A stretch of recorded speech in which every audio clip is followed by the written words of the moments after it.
পুঁই শাক একবার এইভাবে রান্না করলে মুখের স্বাদ লেগে থাকবে। একবার হলো পুঁই শাক এইভাবে রান্না করে দেখতে পারেন। নমস্কার বন্ধুরা, অমৃতাদি কুকিং চ্যানেলে সবাইকে স্বাগত জানিয়ে আবারও হাজির হয়েছি। তো যে সকল বন্ধুরা ইউটিউব চ্যানেল থেকে দেখছেন তারা প্লিজ চ্যানেলটাকে সাবস্ক্রাইব করে আমার পাশে থাকবেন, আর যারা ফেসবুক থেকে দেখছেন তারা পেজটাকে ফলো করে রাখবেন। আর স্কিপ না করে পুরো রেসিপিটি দেখা অনুরোধ রইল, লাইক দিয়ে ভিডিওটি দেখবেন। তো চলুন রেসিপিটি দেখে নেওয়া যাক। এখানে দেখুন বন্ধুরা, নিয়ে নিয়েছি পুঁই ডাঁগা। তো পুঁই ডাঁগাগুলোকে আমি খুব ভালো করে কেটে নিচ্ছি। তো পুঁই ডাঁগাটা আমি এইভাবে কেটে নেব, আর পাতাগুলো কিন্তু নিয়ে নেব। তো সবগুলো পাতা নেব না, কিছুটা পাতা বাদ দিয়ে নেব আর কিছুটা পাতা নেব। তো দেখুন পুঁই ডাঁটাগুলোকে এইভাবে আমি পিস পিস করে কেটে নিচ্ছি। এইভাবে কেটে নিলে কিন্তু হয়ে যাবে। যারা পুঁই ডাঁটা খেতে পছন্দ করেন না তারা এইভাবে একবার হলেও ট্রাই করে দেখবেন, খেতে দারুণ লাগে। তো এখানে দেখুন আমার পুঁই ডাঁটাটা কিন্তু খুব ভালো করে কাটানো হয়ে গেছে। তো এই পুঁই ডাঁটাগুলো একটু মোটা মোটা লাগছে, তার জন্য আমি একটু 2 পিস করে নিচ্ছি। এটা একটা গোটা রাখলেও হবে, তো জাস্ট একটু সেদ্ধ হয়ে যাবে, তার জন্য আমি একটু ভেতর থেকে যেন সেদ্ধ হয়ে যায় তার জন্য 2 পিস করে একটু কেটে নিলাম, এতে তাড়াতাড়ি সেদ্ধ হবে। তো মানে যেগুলো আগালে থাকছে তাই সেইগুলোই কিন্তু আমি করে নিচ্ছি। সবগুলো কিন্তু 2 পিস করে কাটবো না, যেটা মানে একটু মোটা অংশ মনে ভাবছি তাই সেটাই কিন্তু কেটে নিলাম। তো এইভাবে কিন্তু আমার খুব ভালো করে কাটানো হয়ে গেছে।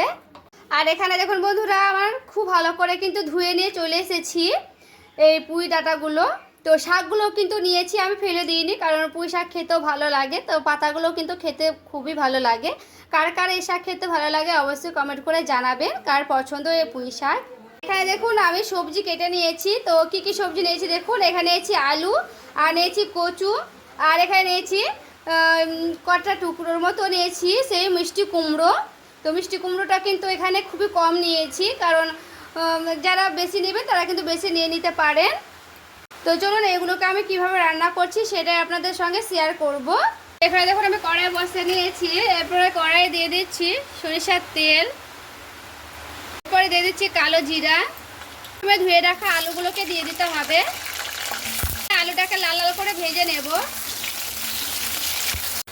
আর এখানে দেখুন আলুটা আমার খুব ভালো করে কিন্তু ভাজানো হয়ে গেছে। এরপরে সেই কেটে রাখা কচুগুলোকে দিয়ে দেব। এরপরে আলুর উপরে কিন্তু কচুটা আমি দিয়ে খুব ভালো করে কচু আর আলুটাও ভালো মতো করে ভেজে নিচ্ছি। এরপর দেখুন কচুটা আমার লাল লাল করে কিন্তু ভাজানো হয়ে গেছে। এরপরে সে দিয়ে দিচ্ছি মিষ্টি কুমড়োগুলো। মিষ্টি কুমড়োটার সঙ্গে একসঙ্গে এইভাবে আমি ভেজে নেব। এরপরে দেখুন মিষ্টি কুমড়োটা দিয়েও কিন্তু আমি ভেজে নিয়েছি খুব ভালো করে। তো এইগুলোকে আমি আর ভেজে উঠাবো না। এরপরে কিন্তু এখানে দিয়ে দিতে হবে পরিমাণ মতন লবণ। লবণটা এখানে আমি পরিমাণ মতো দিয়ে দিচ্ছি। দিয়ে দিচ্ছি হলুদের গুঁড়া। এরপরে লবণ আর হলুদের গুঁড়াটা দিয়ে খুব ভালো করে এভাবে আমি নাড়াচাড়া করে নিচ্ছি। এখানে দেখুন আমি একটা মশলা রেডি করে নেব। তো এখানে কি কি নিয়েছি দেখে নিয়েছি আদা, নিয়েছি লঙ্কা, আর নিয়েছি জিরে, আর নিয়েছি টমেটো। তো এগুলোকে আমি একটা মিক্সি বাটিতে দিয়ে দিচ্ছি অল্প পরিমাণে জল। এরপরে খুব সুন্দর করে একটা মিহি পেস্ট করে নেব। তো এখানে দেখুন খুব সুন্দর একটা মিহি পেস্ট করে নিয়েছি। এরপরে ওই মশলাটা আমি দিয়ে দিচ্ছি। মশলাটা দিয়ে খুব ভালো করে এগুলোকে আমি কষিয়ে নেব।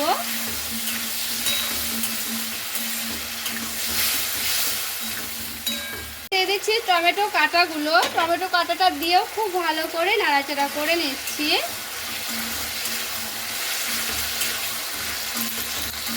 এরপরে সবজিগুলো ভেজে রাখা সবজিগুলো দিয়ে খুব ভালো করে কিন্তু আমি এখানে কষানো হয়ে গেছে। তো খুব ভালো করে কষিয়ে নিয়েছি। এখানে কিন্তু খুব ভালো করে কষিয়ে নিতে হবে। এরপরে যে পুঁই ডাঁটাগুলো আমি রেখেছিলাম আর শাকগুলো সেইগুলো আমি একসঙ্গে দিয়ে দিচ্ছি।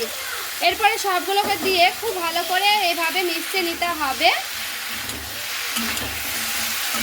তো দেখুন খুব ভালো করে কিন্তু আমি এখানে মিশিয়ে নিচ্ছি।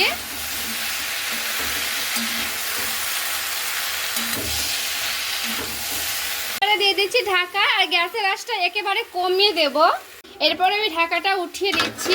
আর এই যে দেখুন আবারও আমি এভাবে খুব ভালো করে নাড়াচাড়া করে নিচ্ছি। আর শাক থেকে কিন্তু জলগুলো ছেড়ে ছেড়ে যাবে, দেখে বুঝতে পারছেন। এই যে দেখুন আমি কিন্তু এখানে একটু পরিমাণে জল দেব না, এইভাবেই কষতে নেব, মানে হালকা আঁচ দিয়ে দিয়ে এইভাবে কিন্তু কষে নিতে হবে। এতে করে সবগুলো সবজি বা এই পুঁই শাকগুলো কিন্তু ডাঁটাগুলো সেদ্ধ হয়ে যাবে।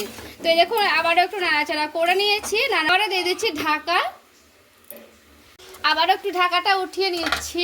এরপরে দেখুন কি সুন্দর কিন্তু একেবারে মাখো মাখো হয়ে আসছে। এখানে আমি কিন্তু একটু পরিমাণে জল দিইনি, কারণ এখন জল দেব না, শেষে লাগলে দিতে হবে, না লাগলে কিন্তু নাও দিতে পারেন। এইভাবে কিন্তু গ্যাসের আঁচ কমিয়ে কমিয়ে আমি খুব ভালো করে নাড়াচাড়া করে নেব।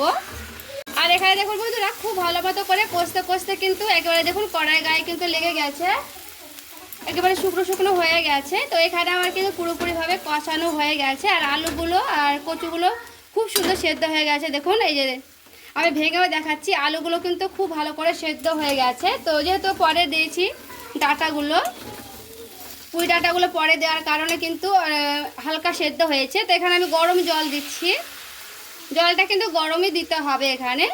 তো গরম জলটা দিয়ে হালকা করে একটু নাড়াচাড়া করে নিচ্ছি। এরপরে ডাঁটাগুলোকে খুব ভালো করে আমি কিন্তু সেদ্ধ করে নেব। দেখুন খুব ভালো করে কিন্তু নাড়াচাড়া করানো হয়ে গেছে। এরপর আমি দিয়ে দিচ্ছি ঢাকা, ঢাকা দিয়ে আমি ডাঁটাগুলোকে সেদ্ধ করে নিচ্ছি, তারপরে ফিরে আসছি। আর এখানে দেখুন আমি ঢাকাটা এবার উঠিয়ে নিচ্ছি। আর দেখুন বন্ধুরা খুব ভালো মতো করে কিন্তু জলগুলো একেবারে শুকনো শুকনো হয়ে গেছে। এখানে কিন্তু বেশি জল দিতে হবে না, গ্যাসের আঁচ কমিয়ে কমিয়ে হালকা করে ওই জলগুলোকে আমি শুকনো করে নিয়েছি। আর এতে করে আমার পুঁই ডাঁটাগুলো খুব সুন্দর সেদ্ধ হয়েছে। আমি একটা দেখুন ভেঙেও দেখাচ্ছি, এই যে দেখুন, দেখে বুঝতে পারছেন খুব সুন্দর কিন্তু সেদ্ধ হয়েছে। এটা কিন্তু গলে যাবে না, ভেতর থেকে সেদ্ধ হয়ে যাবে। আর এই যে আলু বা কচু টচু তো সবই সেদ্ধ হয়ে গেছে, দেখে বুঝতেই পারছেন। দিয়ে দিচ্ছি চিনি, চিনিটা কিন্তু দিতে হবে, এতে করে টেস্টটা আরও বেশি লাগবে। এটা দিয়েও হালকা করে একটু নাড়াচাড়া করে নিচ্ছি। এখানে একেবারে কিন্তু মাখো মাখো হয়ে যাবে। আর এইভাবে কিন্তু খেতেও দারুণ লাগে, ডালের পাতে তো খেতে দারুণ লাগবে বন্ধুরা এইভাবে রান্না করলে। তো এইভাবে কিন্তু পুরোপুরিভাবে রেডি হয়ে গেছে। তো এখানে আমি নামিয়ে নিচ্ছি, তারপরে দেখাচ্ছি। আর এই যে দেখুন বন্ধুরা রেডি করে নিয়ে চলে এসেছি, আর দেখতে দেখুন কতটা সুন্দর লাগছে। আর শাকের এই রেসিপিটি কিন্তু খেতে দুর্দান্ত লাগে, ডালের পাতে তো বন্ধুরা জাস্ট জমে যাবে। আর দেখুন কতটা লোভনীয় হয়েছে। এইভাবে কিন্তু শুকনো শুকনো করে রান্না করতে হবে। তো আজকের রেসিপি ভালো লেগে থাকলে প্লিজ লাইক করবেন, চ্যানেলটাকে সাবস্ক্রাইব করে আমার পাশেই থাকবেন। দেখা হচ্ছে আরও একটি রেসিপির সঙ্গে। ভালো থাকবেন, সুস্থ থাকবেন।